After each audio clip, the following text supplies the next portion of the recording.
ഇസ്ലാമി അവരൊക്കെ പറയണത് നിങ്ങളെ കാട്ടിക്കൂട്ടലാണ് മറ്റുള്ള ഞങ്ങൾ നാണം കടന്നത്.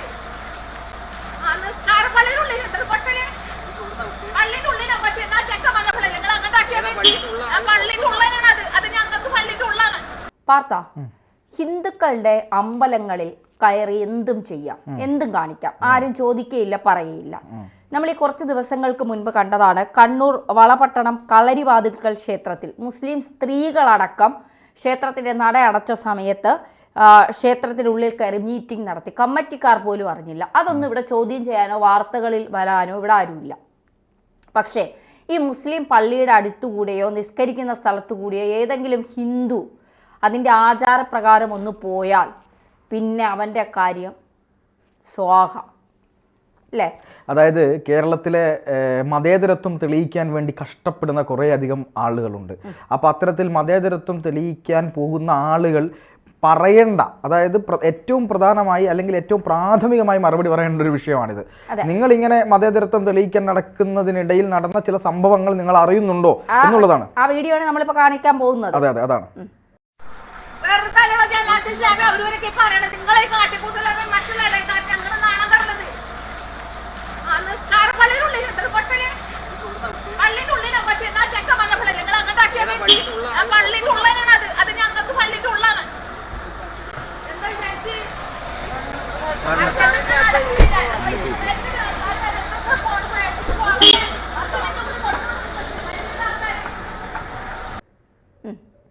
കണ്ടല്ലോ. അപ്പോൾ ഇതാണ് ഈ കേരളത്തിൻ്റെ അവസ്ഥ എന്ന് പറയുന്നത്. അതായത് ധന്യ ആദ്യം പറഞ്ഞതുപോലെ കണ്ണൂരിലെ കളരിവാതിക്കൽ ക്ഷേത്രത്തിൽ എന്താണ് അവിടെയുള്ള, എനിക്ക് തോന്നുന്നു അത് SDPIയുടെ എങ്ങാൻ പരിപാടിയാണത്. ആ പരിപാടി ഒരു ക്ഷേത്രത്തിൻ്റെ മുറ്റത്ത് വെച്ച് അവിടെ പരിപാടി നടത്തുന്നു. അതും ഒരു ഇസ്ലാമികമായിട്ടുള്ള ഒരു എന്താണ് വർഗീയമായിട്ടുള്ള തീവ്രവാദ പാർട്ടിയുടെ ആളുകൾ ചേർന്നുകൊണ്ട് അവിടെ ഈ പരിപാടി സംഘടിപ്പിച്ചപ്പോൾ അതിനെതിരെ പ്രതികരിച്ച ആളുകളെ വരെ എന്ത് ചെയ്തു, വർഗീയവാദികളാക്കി ചിത്രീകരിച്ചു.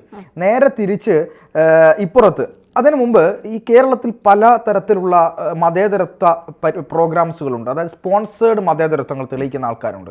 മതേതരത്വം എന്ന് പറഞ്ഞാൽ അന്യൻ്റെ ആരാധനാലയത്തിലേക്ക് അല്ലെങ്കിൽ അവനവൻ്റെ വിശ്വാസങ്ങളിലേക്ക് മറ്റുള്ളവനെ കൂടി കൊണ്ടുവന്ന് അവൻ്റെ എന്താണ് വിശ്വാസത്തെയും കൂടി നമ്മൾ തലയിലേറ്റുന്നതാണ് മതേതരത്വം എന്ന് വിശ്വസിക്കുന്ന കുറേ ആളുകളുണ്ട്. യഥാർത്ഥത്തിൽ അതല്ല മതേതരത്വം എന്ന് പറയുന്നത്. നമ്മൾ നമ്മളുടെ വിശ്വാസത്തെ കൊണ്ടുപോവുകയും അന്യൻ്റെ വിശ്വാസത്തെ ഹനിക്കാതിരിക്കുകയും ചെയ്യുക എന്നുള്ളതാണ് നമുക്ക് ചെയ്യാൻ പറ്റുന്ന മതേതരത്വം എന്ന് പറയുന്നത്. പക്ഷെ അതൊന്നും അല്ല ഇവിടെ നടക്കുന്നത്. ഇവിടെ ഒരു വീഡിയോ വല്ലാതെ പ്രചരിക്കുന്നുണ്ട്. ആ വീഡിയോ ആണ് നമ്മൾ കണ്ടത്. ആ വീഡിയോക്കകത്ത് വളരെ കൃത്യമായി മതേതരത്വം എന്താണ് എന്ന് മനസ്സിലാവുന്നുണ്ട്. അതായത് എന്താണ് ഒരു ക്ഷേത്രത്തിലെ ഒരു കാര്യവുമായി ബന്ധപ്പെട്ട് ഒരു ചെണ്ടയുമായി അവിടുത്തെ എന്താണ് ഒരു ആചാരപരമായിട്ടുള്ള ഒരു കാര്യം ആ ക്ഷേത്രത്തിൻ്റെ ഉള്ളിൽ നിന്ന് അതായത് ആ ക്ഷേത്രത്തിൻ്റെ പരിസരത്തുള്ള ഒരു പള്ളിയുടെ അടുത്ത് നിന്ന്, ആ പള്ളിയുടെ ഉള്ളിലേക്ക് അവർ കയറിയിട്ടില്ല, ആ പള്ളിയുടെ അടുത്ത് നിന്ന് ചെണ്ട കൊട്ടുന്നതുമായി ബന്ധപ്പെട്ട് ഒരു പ്രശ്നമല്ല ഒരു വിഷയം വന്നപ്പോൾ അവിടെയുള്ള സ്ത്രീകൾ, മുസ്ലിം സ്ത്രീകളായിട്ടുള്ള ആളുകൾ വന്നിട്ട് പറയുന്ന സംസാരങ്ങളാണ് അവൻ്റെ ഒരു പൂക്കാവടി എന്നൊക്കെയാണ് പറയുന്നത്. നിങ്ങൾ ആരോട് ചോദിച്ചിട്ടാണ് ഇവിടെ വന്ന് നിങ്ങൾ ആരോട് ചോദിച്ചിട്ടാണ് ഇവിടെ വന്ന് ചെണ്ട കൊട്ടുന്നത്? ഇവിടെ ഇതൊരു ഇസ്ലാമികമായ ഒരു മുസ്ലിം പള്ളിയാണെന്നുള്ള ബോധം നിങ്ങൾക്കില്ല, ഇത് നിസ്കാര പള്ളിയാണ്, ഞങ്ങളുടെ പള്ളിയാണ് എന്നൊക്കെ പറഞ്ഞു. അപ്പം ഞങ്ങൾ ഇതിനകത്ത് കയറി അല്ലല്ലോ കൊട്ടുന്നത് എന്ന് ചോദിച്ചിട്ടുണ്ട്. അപ്പം ഇതകത്താണ്, ഞങ്ങളെ സംബന്ധിച്ചിടത്തോളം ഇതും അകമാണ് എന്നൊക്കെയാണ് അവർ പറയുന്നത്. തന്നെ എന്തോ പറയാമെന്നല്ലോ. ഈ വീഡിയോയുടെ ഒരു എന്താ പറയുക ഒരു കുറിപ്പായി വന്നിരിക്കുന്നത്, ഈ കുറിതൊട്ട ചേട്ടന്മാർ മതേതരത്വം ഉലർത്തിയതിനെ ഒന്നുകൂടി കുരുമുളകിട്ട് പള്ളിമുറ്റത്ത് വറ്റിച്ചെടുക്കാൻ നോക്കിയതാ. ഇത്താത്തമാര് പൊളിച്ചടുക്കി ചവിട്ടി ഇറക്കി പള്ളിമുറ്റത്ത് നിന്ന്. ഒപ്പം ഒരു ഡയലോഗും, അവന്റെ ഒരു പൂക്കാവടിയെന്ന്. നിങ്ങൾ എന്താ മതേതരക്കാരെ കരുതിയത്? പള്ളിമുറ്റത്ത് ചെണ്ട കൊട്ടൽ അമ്പലമുറ്റത്ത് ദഫ്മുട്ട് കളിച്ച പോലെ ഈസി ആണെന്നാണോ? അല്ല, വളരെ ശരിയല്ലേ അത്? കാരണം നമ്മൾ അമ്പലമുറ്റത്ത് അമ്പലത്തിൻ്റെ ക്ഷേത്ര പരിസരങ്ങളിലൊക്കെ പലതിനും പല വേദികളാക്കി വിട്ടുകൊടുക്കുമ്പോൾ ദേവസ്വം ബോർഡിൻ്റെ ക്ഷേത്രങ്ങളിൽ പോലും പല കാര്യങ്ങളും ഇത്തരത്തിലുള്ള കാര്യങ്ങൾക്ക് വിട്ടുകൊടുക്കുന്ന സമയത്ത് ചില ക്ഷേത്രാചാരങ്ങളുമായി ബന്ധപ്പെട്ട ഉത്സവങ്ങൾ നടക്കുമ്പോൾ അവിടെ ദഫ്മുട്ടും ഒപ്പനയും ഈ പറയുന്ന പല കാര്യങ്ങളും കലാപരമായ കാര്യങ്ങളാണ്. പക്ഷേ എങ്കിൽ പോലും അത്തരം കാര്യങ്ങൾ ഹിന്ദുക്കൾ അനുവദിക്കാറുണ്ട്.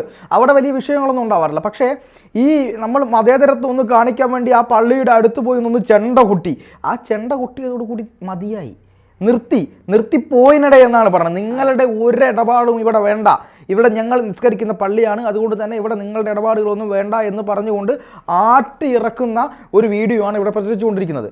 ഈ വീഡിയോയിൽ കഴമ്പുണ്ടെങ്കിൽ ഇതിൽ അവസാനം ഒരു കാര്യം പറയുന്നുണ്ട്. അതായത് എനിക്ക് ഏറ്റവും തമാശയായിട്ട് തോന്നിയത് ഈ സ്ത്രീകളൊക്കെ ഇങ്ങനെ പറഞ്ഞ് വല്ലാതെ ഇങ്ങനെ സംസാരിക്കുമ്പോൾ അതിനിടയ്ക്ക് നിന്നൊരു ശബ്ദമുണ്ട്, നിങ്ങൾ സ്ത്രീകളാണ്, നിങ്ങൾ ഇങ്ങനെ സംസാരിക്കാൻ പാടുണ്ടോ, നിങ്ങൾ ആണുങ്ങൾ പറഞ്ഞാൽ അനുസരിക്കേണ്ടവരല്ലേ എന്ന് വേറെ ഏതോ ഒരു ആൾ കൂടി പറയുന്നുണ്ട്.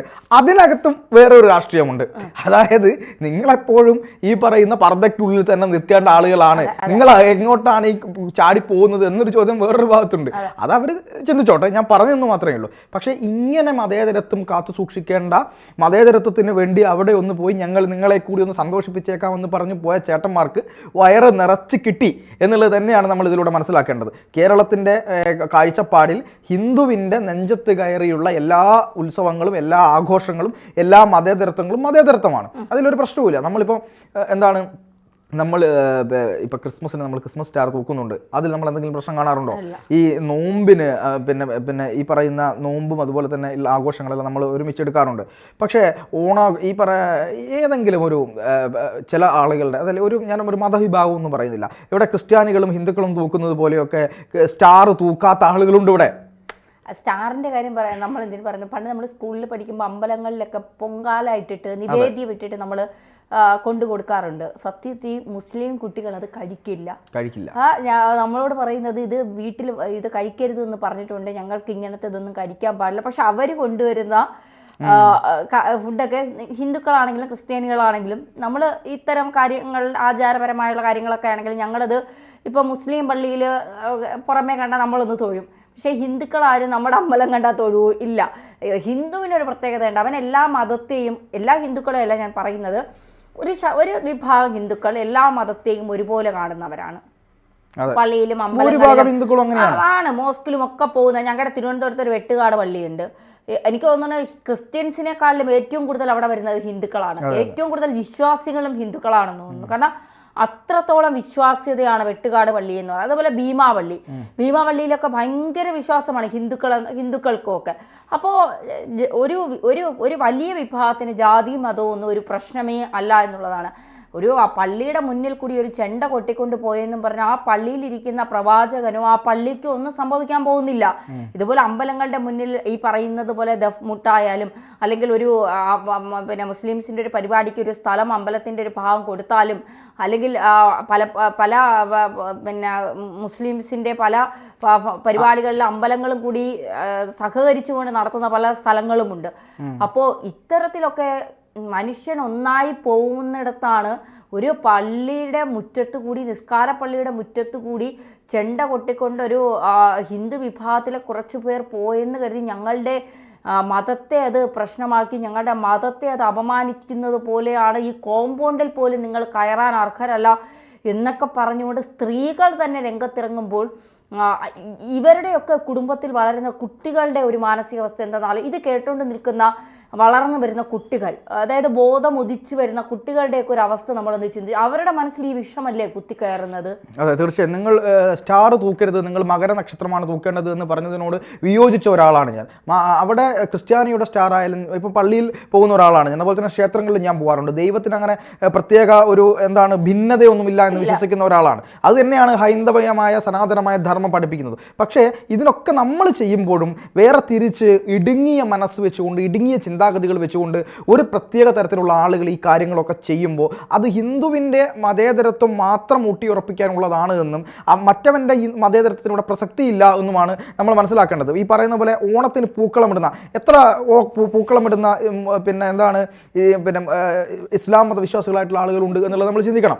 അവരിടണമെന്ന് ഞാൻ പറയുന്നില്ല, അത് അവരുടെ വിശ്വാസമാണ്. പക്ഷെ നേരെ തിരിച്ച് ഇവിടുത്തെ ഇസ്ലാമിനെയോ ഇവിടുത്തെ ഹിന്ദുവിനെയോ അല്ല പറയേണ്ടത്. നേരെ തിരിച്ച് ഇതിന് നടുക്ക് ചില ലിബറലുകളുണ്ട്, ലെഫ്റ്റ് ഇസ്ലാമിക് ലിബറലുകൾ. ഇവർ ഒരു നെറേഷൻ കൊടുക്കുകയാണ്, നിങ്ങൾ ഹിന്ദുക്കൾ നിങ്ങൾ ഇതൊക്കെ ചെയ്തു കൊള്ളണം, ഇതൊക്കെ മതേതരത്വത്തിൻ്റെ ഭാഗമാണ്. പകരം അപ്പുറത്ത് ആരെന്ത് ചെയ്താലും അവർക്കൊരു പ്രശ്നവുമില്ല. ഇത്തരത്തിലുള്ള സംസ്കാരം വളർത്തിക്കൊണ്ടുവന്ന് കുട്ടികളുടെ മനസ്സിലേക്ക് പോലും ഇത്തരത്തിലുള്ള ചിന്താഗതികൾ കൊണ്ടുവന്ന് ഒരു തരത്തിലുള്ള വിഷലിപ്തമാക്കുകയാണ് ഇവിടുത്തെ ആളുകൾ ചെയ്യുന്നത്. എന്തായാലും നമുക്ക് അവസാനിപ്പിക്കേണ്ട സമയമായി. ഒരു ചെറിയ കാര്യം കൂടി പറഞ്ഞുകൊണ്ട് നമുക്ക് അവസാനിപ്പിക്കാം. അതായത് ഞാൻ പറഞ്ഞല്ലോ, അതായത് ഈ സുഡാപ്പികളും ഈ പറയുന്ന ലെഫ്റ്റ് ലിബറലുകളുമാണ് ഇവിടെ ഏറ്റവും കൂടുതൽ പ്രശ്നം ഉണ്ടാക്കുന്നത്. മുസ്ലിം ലീഗ് പോലും ഒരു കാലത്ത് മതേതരത്വത്തിന് വേണ്ടി നിന്നിരുന്നു. ആ മുസ്ലിം ലീഗിനെ പോലും ഇപ്പോൾ അത് നിൽക്കാൻ പറ്റാത്ത രീതിയിലേക്ക് സുഡാപ്പികൾ ആക്രമിച്ചുകൊണ്ടിരിക്കുകയാണ്. അവർക്ക് പോലും ഇത് മാറ്റേണ്ടി വന്നു. പാണക്കാട് മരിച്ചുപോയ തങ്ങളുണ്ട്, മരിച്ചുപോയ അദ്ദേഹത്തിൻ്റെ പേര് എന്നോട് വിട്ടുപോയി. അദ്ദേഹത്തിൻ്റെ ആ മരിച്ചുപോയ തങ്ങളുടെ അടുത്തേക്ക് ഒരു കുടുംബം ഒരിക്കൽ വന്നൊരു കഥ ഞാൻ കേട്ടിട്ടുണ്ട്. അതായത് ഒരു ക്ഷേത്രത്തിൻ്റെ ഭൂമിയുമായി ബന്ധപ്പെട്ട് ഒരു പള്ളിയുണ്ട് അവിടെ. ആ പള്ളിയുടെ മുകളിലേക്ക് ഒരു തെങ്ങ് ഇങ്ങനെ ചരിഞ്ഞ് നിൽക്കുകയാണ്. അങ്ങനെ ചരിഞ്ഞ് നിന്നിട്ട് അതിൻ്റെ മുകളിൽ നിന്ന് തേങ്ങ വീണിട്ട് പള്ളിക്ക് ഭയങ്കര ബുദ്ധിമുട്ടും നാശനഷ്ടങ്ങളും ഉണ്ടാകുന്നു. ആ തെങ്ങ് ചരിഞ്ഞ് പിന്നെ ഇതിൻ്റെ മുകളിലേക്ക് വീഴാൻ പോകുന്നു. വലിയ പ്രശ്നമാണ്. അങ്ങനെ അവിടെ നല്ല ഇതൊരു ഹിന്ദു കുടുംബമാണ്, ഇതൊരു മുസ്ലിം പള്ളിയാണ്. അപ്പോൾ വലിയ പ്രശ്നം ഉണ്ടാകുന്നു, നാട്ടിലൊക്കെ വിഷയം ഉണ്ടാകുന്നു. അങ്ങനെ രണ്ട് വിഭാഗങ്ങൾ തമ്മിലാണല്ലോ പ്രശ്നം. അതങ്ങനെ ബുദ്ധിമുട്ട് നിൽക്കുന്ന സമയത്ത് പെട്ടെന്ന് ഇവരെല്ലാം കൂടെ ചേർന്ന് പാണക്കാട് തങ്ങളെ കാണാൻ പോകുന്നു. പാണക്കാട് തങ്ങളെ കണ്ടപ്പോൾ വലിയ പ്രശ്നമാണ് എന്നുള്ള നിലയിലേക്ക് കാര്യങ്ങൾ പോകുന്നു. ഈ അമ്മ അവസാനം പാണക്കാട് തങ്ങളുടെ അടുത്തേക്ക് പാണക്കാട് തങ്ങൾ ഈ സ്ഥലം സന്ദർശിക്കാൻ വേണ്ടി വരുന്നു, ഈ ഒരു പ്രശ്നം പരിഹരിക്കാൻ വേണ്ടി. ആ വീട്ടിലെത്തി അവരോട് ചോദിച്ചു, ഇങ്ങനെ പ്രശ്നം കണ്ടപ്പോൾ അമ്മയും മകനും അവിടെയുണ്ട്. അവരോട് അപ്പോൾ അമ്മ പോയിട്ട് പറഞ്ഞു, പള്ളിക്ക് പ്രശ്നമല്ലേ, ഞങ്ങൾ ഇത് മുറിച്ചേക്കാം എന്ന് പറഞ്ഞപ്പോൾ അദ്ദേഹം പറഞ്ഞത്, അമ്മ അതൊരു കൽപ്പവൃക്ഷമാണ്, അത് മുറിക്കണ്ട, പകരം പള്ളി അവിടെ നിന്ന് മാറ്റണം. തങ്ങൾ പറഞ്ഞ വാക്കാണിത്, പള്ളി അവിടെ നിന്ന് മാറ്റണം. അത് പറഞ്ഞ ഒരു നാട്ടിൽ അവരുടെ പിന്മുറക്കാരെ ഇന്ന് മതേതരത്വം എന്ന് പറയുന്നൊരു വാക്ക് പറയാൻ പോലും അരുതാത്ത രീതിയിലേക്ക് ഇവിടുത്തെ സുഡാപ്പികൾ, ഇസ്ലാമിസ്റ്റ് തീവ്രവാദികൾ ഹൈജാക്ക് ചെയ്യപ്പെട്ടിരിക്കുന്നു. അത് തന്നെയാണ് ഈ നാടിൻ്റെ ഏറ്റവും വലിയ അപകടമെന്ന് ഞാൻ വിശ്വസിക്കുന്നത്.